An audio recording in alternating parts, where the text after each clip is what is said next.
नमस्कार। आज हम कक्षा 5 कलरव पाठ 3 का मेरी शिक्षा, आज इस पाठ का हम प्रश्नोत्तर हल करवाएंगे।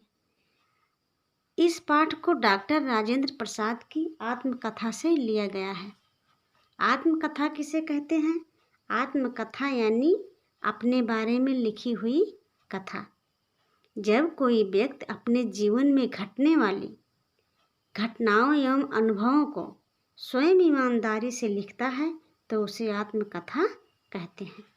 बच्चों, डॉक्टर राजेंद्र प्रसाद की आत्मकथा को हम शॉर्ट में बता रहे हैं। डॉक्टर राजेंद्र प्रसाद, इन्हें 5वें या 6वें वर्ष में मौलवी ने फारसी पढ़वाना शुरू किया था। इनके 2 और चचेरे भाई थे। इनमें यमुना प्रसाद लीडर थे, जो तमाम खेलों और शैतानी में आगे थे। इनके चाचा बलदेव प्रसाद बहुत मजाकिया थे। वे घुड़सवारी, बंदूक व गुलेल चलाना अपने पिताजी की तरह ही जानते थे। मौलवी साहब विचित्र आदमी थे। वे बलदेव चाचा द्वारा अपना मजाक उड़वाते रहते थे। अपने दावे के अनुसार उन्हें शतरंज खेलना आता था, परंतु खेल में वे जीतते कभी नहीं थे। उन्हें गुलेल चलाना भी आता था, परंतु जब एक बंदर मारने के लिए उन्होंने गुलेल चलाई तब अपने हाथ पर ही चोट मार ली। एक दिन शाम को वे टहल रहे थे कि एक साढ़ आ गया। बलदेव चाचा के इशारे पर मौलवी साहब बेखौफ आगे बढ़े कि साढ़ ने उन्हें पटक दिया। पेड़ पर गिद्ध मारने को मौलवी साहब ने बंदूक का घोड़ा दबा दिया। गिद्ध के बजाय वे स्वयं ही गिर पड़े। इस प्रकार के मजाकिया माहौल में फारसी की पढ़ाई उन लोगों की चली। इन मौलवी साहब के जाने पर दूसरे मौलवी साहब आए। वे हफ्ते में 5.5 दिन फारसी पढ़ाते थे। वे एक कोठरी में रहते थे। सवेरे आकर पहला पाठ दोहराकर तब दूसरा पाठ पढ़ाते। सूरज निकलने पर नाश्ते के लिए आधे घंटे की छुट्टी मिलती। दोपहर में नहाने व खाने के लिए 1.5 घंटे की छुट्टी मिलती और तख्तपोश पर सोना पड़ता था। मौलवी साहब चारपाई पर सोते थे। दोपहर बाद सबक याद कर सुनाने पर ही खेलने की छुट्टी मिलती। शाम को जल्दी नींद आती। जमुना भाई जल्दी छुट्टी का उपाय करते। वे रेत की पोटली दिए में छिपा कर रख देते। तेल जल्दी सूखने पर दिया बुझ जाता। मौलवी साहब मजबूर होकर किताब बंद करने का हुक्म देते। इस प्रकार फारसी का ज्ञान पाकर फिर अंग्रेजी पढ़ने के लिए घर छोड़कर छपरा जाना पड़ा। घर छोड़ने से मौलवी साहब और अन्य लोगों को बहुत दुख हुआ। इस प्रकार से इन्होंने अपनी आत्मकथा को लिखा और ये सच्ची घटना है।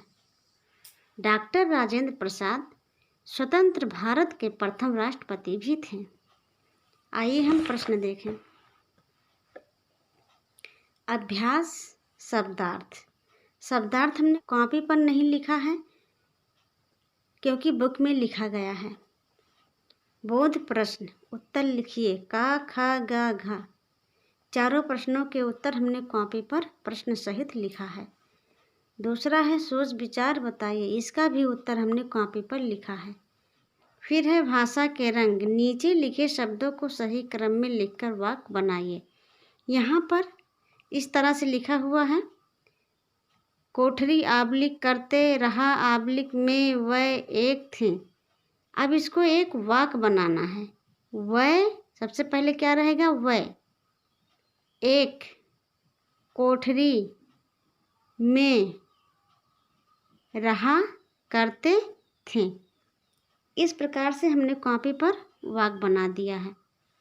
अगला है छोटे बड़े, इधर उधर। यहाँ विलोम अर्थ देने वाले शब्दों की जोड़ी बनी है। इस प्रकार के शब्दों के जोड़े पुस्तक से ढूंढकर लिखिए। फिर है गा, धीरे धीरे, तरह तरह। यहाँ एक ही शब्द की आवृत्ति 2 बार हुई है।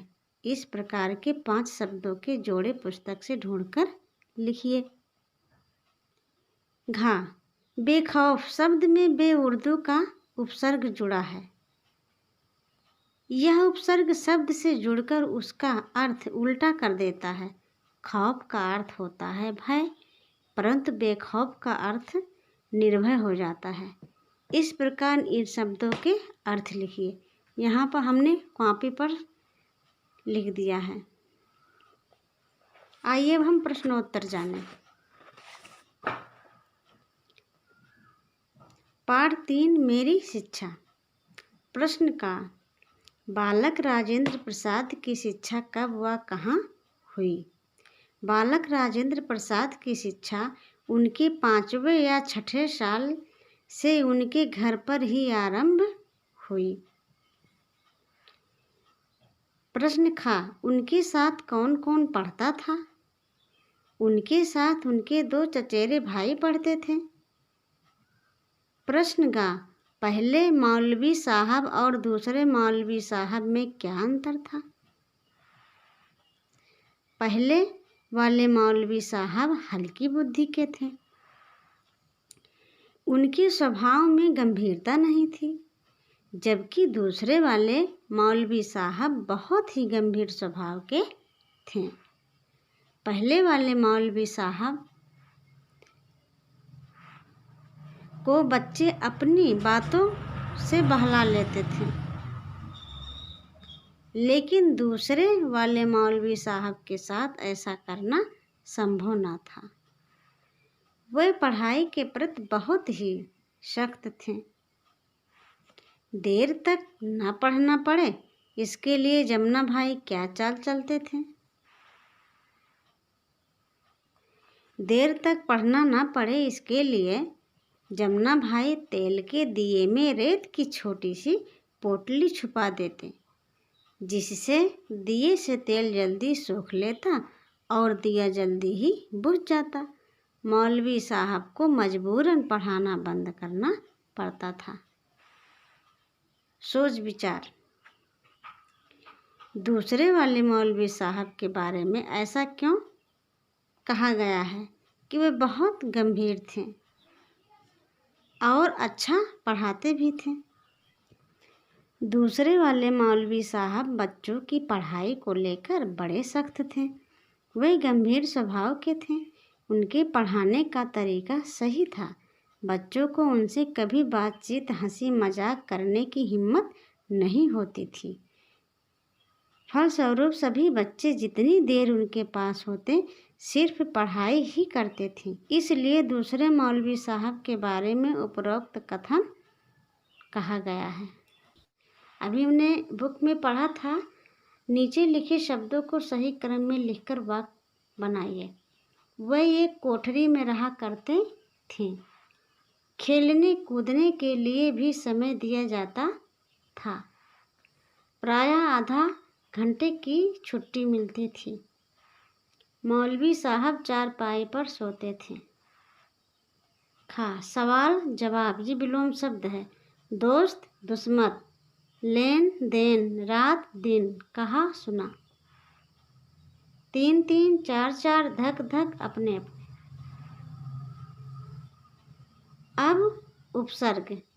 बेदाग निष्कलंक, बेकसूर निर्दोष, बेघर गृहविहीन, बेवजह अकारण, बेहिसाब असंख्य, बेमिसाल अतुलनीय। अब आते हैं यहाँ तो हमने कहा राजेंद्र प्रसाद स्वतंत्र भारत के प्रथम राष्ट्रपति थे। उनकी आत्मकथा पढ़िए, ये तो बुक में है ही। अब खा है सपने वो नहीं जो आप सोते वक्त देखते हैं। सपने वो होते हैं जो आपको सोने नहीं देते। यह प्रसिद्ध वाक्य भारत के एक पूर्व राष्ट्रपति का है। पता कीजिए ये कौन थे? भारत के पूर्व राष्ट्रपति डॉक्टर APJ अब्दुल कलाम का है प्रसिद्ध वाक्य। अब यहाँ 2 प्रश्न बनाने थे बुक से, तो इस प्रकार है। पहले वाले मौलवी साहब की क्या विशेषता थी? दूसरा है बच्चों को फारसी पढ़ाने से कब छुट्टी मिलती थी? तो हमें आशा है कि आप सबको ज़रूर अच्छा लगा होगा और सभी प्रश्नों का प्रश्न उत्तर अपने कॉपी पर साफ साफ लिखिएगा। अगर अच्छा लगे तो एक लाइक सब्सक्राइब ज़रूर करिएगा।